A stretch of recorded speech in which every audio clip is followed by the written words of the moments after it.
लाखात एक आमचा दादा या मालिकेच्या आजच्या भागामध्ये आपण पाहणार आहोत. सूर्या दुकान उघडण्यासाठी आलेला असतो, पण त्याच्या दुकानाच्या शटरवर एक मेसेज लिहिलेला आहे.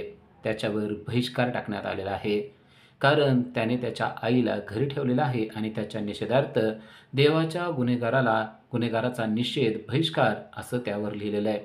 आता सूर्याच्या दुकानात कोणच खरेदीला येणार नाहीये असा निषेधार्थ त्यावर काय काय लिहिलेलं आहे. काजू तर पुरता घाबरून गेलाय.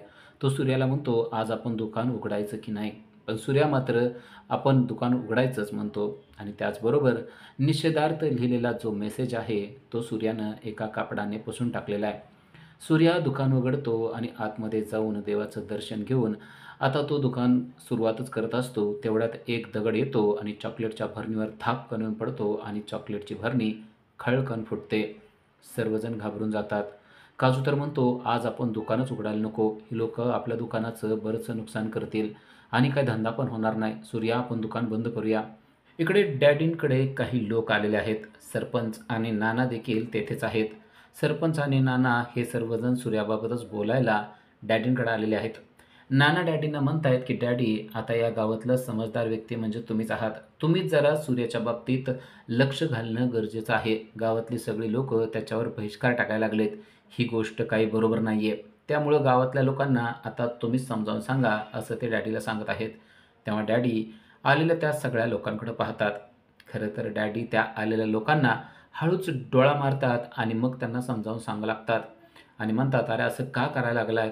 तेव्हा ते लोक म्हणतात, "अहो, आता तुम्हाला तर माहीत आहे ना डॅडी, त्या सूर्यानं त्याच्या आईला घरी ठेवलंय. आता ती बाई कसली आहे हे वेगळं सांगायची काय गरज आहे? तिनं काय-काय केलं हे सगळ्या गावालाच माहिती आहे. म्हणून सगळ्या गावानं त्यांच्यावर बहिष्कार टाकलेला आहे."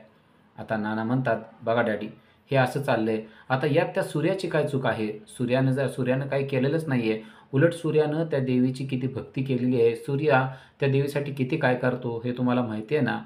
शालन आणि मालन हे सगळं ऐकत असतात. त्यांना देखील या सगळ्या गोष्टीचं खूपच वाईट वाटत असतं. तेव्हा आता डॅडी मात्र काहीच बोलायला तयार नाही आहेत. सरपंच म्हणतात, "आता डॅडी तुम्हीच सांगा काय करायचं?" तेव्हा डॅडी म्हणतात, "आता सरपंच तुम्ही आहेत. तुम्हीच घ्या निर्णय काय घ्यायचा आहे तो." तेव्हा सरपंच म्हणतात, "मी तर लोकांच्या बाजूने आहे. आमचं कसं आहे माहिती आहे ना तुम्हाला, ज्या बाजूनं लोक बोलतील आम्ही त्याच बाजूनं बोलणार." नाना म्हणतात, "हे बघा डॅडी, तुम्ही लक्ष घातल्याशिवाय काहीच होणार नाहीये. तुम्ही जरा लक्ष घालून लोकांना समजावून सांगा." तेव्हा डॅडी बोलायला लागतात आणि म्हणतात, "तुमचं बरोबर आहे, पण जरा सूर्याने पण समजून घेतलं पाहिजे. आता ती बाई एकटी जगू शकते ना, तर तिला एकटं जगू दिलं पाहिजे." असं म्हणून थोडक्यात सूर्यानं तिला हाकलून दिलं पाहिजे, असंच डॅडीनं सुचवलेलं असतं आणि लोकांना हाकलून लावलेलं असतं. आता शालन आणि मालन देखील या गोष्टीमध्ये बोलण्यासाठी आलेले असतात आणि शालन म्हणते, "खरंच सूर्याच्या बाबतीत खूपच अन्याय व्हायला लागलाय." तेव्हा डॅडी तिला शांत करतात आणि म्हणतात, "तुम्हाला कोणी तोंड उघडायला लावलंय का? तोंड उघडायची काही गरज नाहीये. त्याचबरोबर तेजूला या बाबतीत काहीच सांगू नका," असं देखील डॅडी म्हणतात. पण तेजूनं सगळं काही ऐकलेलं असतं. तेजूच्या पोटामध्ये निंबाळकराचा वारस आहे, त्यामुळं तिला त्या बाईकडं अजिबात जाऊ देऊ नका, असं देखील त्यांनी सांगितलेलं असतं. इकडे राजू वायरमॅनकडे आलेली आहे. कारण वायरमॅनने घराची वायर तोडून टाकलेली आहे आणि त्यामुळं घरात लाईटच नाही आहे. राजू त्या वायरमॅनला म्हणते, "आमच्या घराची जी लाईन तोडलेली आहे ना, ती आम्हाला जोडून द्या." त्यामुळे वायर म्हणतो, "हे बघा, मला जे सांगितले ना, ते काम मी केलेलं आहे. त्यामुळे तुम्ही मला अजिबात काही काम करायला सांगू नका." तेवढ्यात सखा मामा आलेला असतो. राजू सखा मामाला सांगते, की या वायरमॅनने आपल्या घराची लाईट तोडलेली आहे. तेव्हा सखा मामा चिडतो आणि म्हणतो, "तुम्हाला कळतंय का तुम्ही काय केलं ते? अहो, आमची लाईट आहे आणि तुम्ही तोडायचं काय कारण आहे? बरं, आम्ही बिल वगैरे सगळं व्यवस्थित भरले म्हणल्यानंतर कशासाठी लाईट तोडली?" असं सखा मामा बोलतो. तेव्हा वायरमन म्हणतो, "या राजूलाच विचारा की कशासाठी तोडली ते?" सखा मामा म्हणतो, "काय झाले सांगाल का मला? मी आत्ताच गावाहून आलोय, मला काही माहिती नाही आहे." तेव्हा वायरमन सांगायला लागतो, "सूर्याची आई आलेली आहे आणि सूर्याची आई त्याच्या घरात राहायला आलेली आहे, त्यामुळं त्याच्यावर बहिष्कार टाकलेला आहे." आशा म्हणजेच सूर्याची आई नुकतंच अंघोळ करून आलेली असते आणि स्वतःचे कपडे स्वतःच धुवायला चाललेले असते. तेव्हा तुळजा त्यांना म्हणते, की "तुम्ही कपडे धुवायचे नाहीत. मी आहे ना, मी सगळे कपडे धुणार आहे." तेव्हा आई म्हणते, "एवढं प्रेम तू माझ्यावर का करतेस ना, ते मला कळत नाही." तेव्हा तेजू म्हणते, "तुम्ही सूर्याची आई आहात, म्हणजे तुम्ही माझ्या सासूबाई आहात. मग तुमचं आणि माझं काहीतरी नातं आहे ना, त्यासाठीच मी एवढं सगळं करते." खरं तर आशाला हे सगळं काही अगदी न सहन होण्यासारखं असतं. म्हणजे ती म्हणत असते, की "माझ्यावर एवढं कोणी प्रेम करेल ना, असं मला वाटतच नाही." त्यानंतर घरात कसलंच पाणी नसतं, म्हणून तुळजा आणि भागू हे पाणी आणण्यासाठी गेलेले असतात. पण गावातले लोक तेथे असतात. गावातल्या महिला मात्र त्यांना त्या ठिकाणी पाणी घेऊ देत नाहीत. त्या म्हणतात, "तुमच्या घरामध्ये ती बाई आली आहे ना, त्यामुळं तुम्ही या विहिरीला शिवायचं देखील नाही. यातलं कसलंच पाणी तुम्ही घ्यायचं नाही. आम्ही सगळ्या गावकऱ्यांनी तुमच्यावर बहिष्कार टाकलेला आहे. त्या बाईला हाकलून द्या, मगच तुम्हाला पाणी मिळणार आहे." तेव्हा तुळजा चिडते आणि म्हणते, "हे पाणी काय तुमच्या एकट्याच्या मालकीचं नाही आहे, त्यामुळं आम्ही पाणी घेणार आहे." पण ती बाई आणि चिडते आणि म्हणते, की "अजिबात आम्ही तुम्हाला पाणी घेऊ देणार नाही. तुमच्या घरात जोपर्यंत ती बाई आहे, तोपर्यंत तुम्हाला आम्ही कसलीच मदत करणार नाही आणि गावातलं काहीच वापरू देणार नाही." तुळजा म्हणते, "मग या अगोदर ती महिला देवळात राहत होती. मग तुम्ही आता देवाला देखील बहिष्कृत करणार आहात का? देवळात पण जायचं बंद करणार आहात का?" असं बोलल्यावर आता त्या महिलेला काहीच बोलता येत नाही. तरी देखील ती महिला तिच्याच मतावर ठाम असते आणि तुळजा आणि भागू यांना ती म्हणते, "मी तुम्हाला अजिबात इथलं पाणी भरू देणार नाही." भागू सांगते, "घरामध्ये तर थोडं पण पाणी नाहीये." तुळजा म्हणते, "ठीक आहे, ज्याने आपल्याला दात दिले तो चारा देखील देईल." असं म्हणून तुळजा रिकामीच कळशी घेऊन माघारी येते.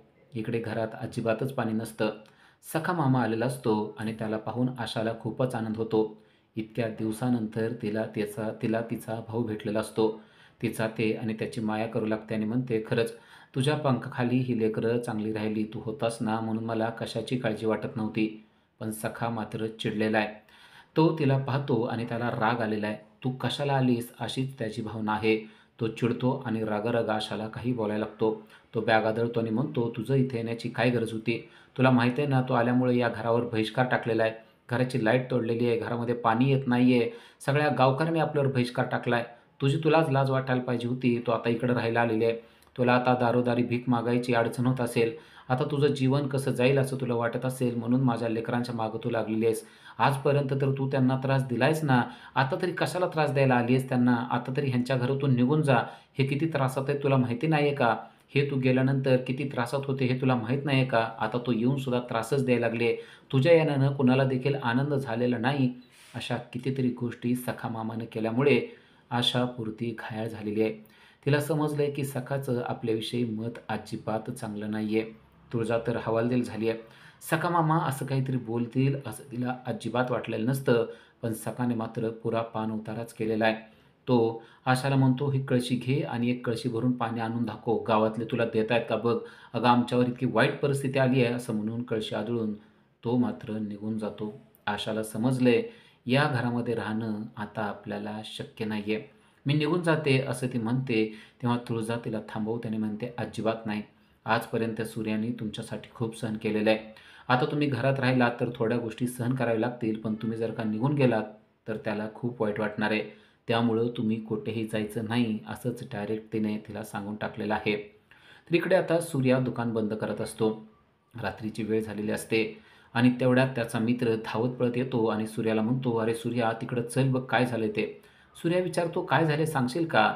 पण तो मात्र काहीच सांगत नाही. "अरे चल, चल लवकर चल तिकडं." असं म्हणून तो त्याला घेऊन जातो. सूर्या देखील धावत पळत जातो. तेव्हा त्याला दिसतं, की एका भिंतीवर "एकजूट होऊया, त्या चोर बाईला गावाच्या बाहेर काढूया" असं लिहिलेलं असतं आणि सूर्याचे वडील मात्र त्या सर्वावर चिखल फासण्याचा प्रयत्न करत असतात.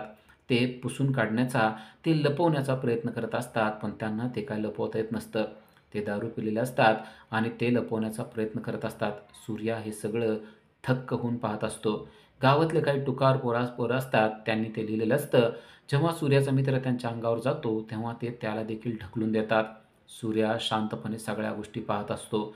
सूर्याचा राग क्षणाक्षणाला वाढत असतो. त्याचे वडील जवळच केलेला चिखल आहे, त्या चिखलानं त्या लिहिलेल्यावर चिखल फासत असतात आणि ते मिटवण्याचा प्रयत्न करत असतात. तर ती टुकार पोरं सूर्याच्या वडिलांना देखील ढकलून देतात.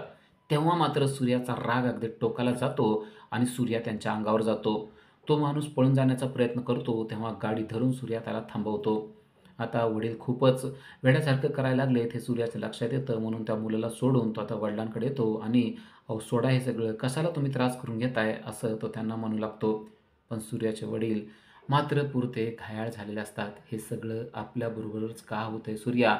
असं म्हणून अक्षरशः ते रडत असतात. तेव्हा सूर्या त्यांना जवळ घेतो आणि म्हणतो, "असं वाईट काय बोलू नका. सगळं काही चांगलं होणार आहे." उद्याच्या भागामध्ये आपल्याला पाहायला मिळतं, की सूर्या एका व्यक्तीला सांगतोय, "तुमच्या शेतामध्ये खूप चांगला पालेभाज्या आहेत. त्या मी विकतो आणि तुम्हाला चांगले पैसे देतो." पण त्याचं मात्र कोणीच ऐकत नाही. सूर्या त्यांच्या मागं लागलेला असतो, पण ते दोघंजणं त्याला हाकलत असतात आणि "तू आमच्याजवळ येऊ नको" असं म्हणत असतात. तेवढ्यात त्या दोघांची एक मुलगी पाण्यात पोहत असते आणि ती बुडायला लागलेली असते आणि ती दोघं विव्हळत असतात. "कोणीतरी आमच्या पोरीला वाचवा" असं त्या म्हणत असतात. पण गावातला एकही माणूस पाण्यात उडी मारायला तयार नसतो. तेव्हा सूर्या मात्र जिगरबाजपणे धाडस करून त्या मुलीला वाचवण्यासाठी पाण्यात उडी मारतो. सर्वजण आश्चर्यचकित होऊन पाहतच राहतात.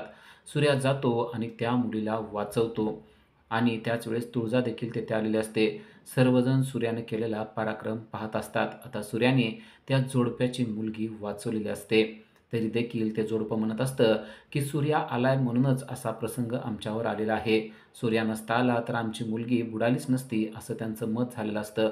पण गावकरी मात्र आता सूर्याच्या बाजूनं झालेले आहेत. खरंच आता ते सूर्याला माफ करतील का? सूर्याने एका मुलीचा जीव वाचवलाय म्हणल्यानंतर त्याच्यावर टाकलेला बहिष्कार काढून टाकतील का? ते आपल्याला पुढील भागातच पाहता येणार आहे. अशा सीरियलच्या अपडेटसाठी आजच आमच्या चॅनलला सबस्क्राईब करा. थँक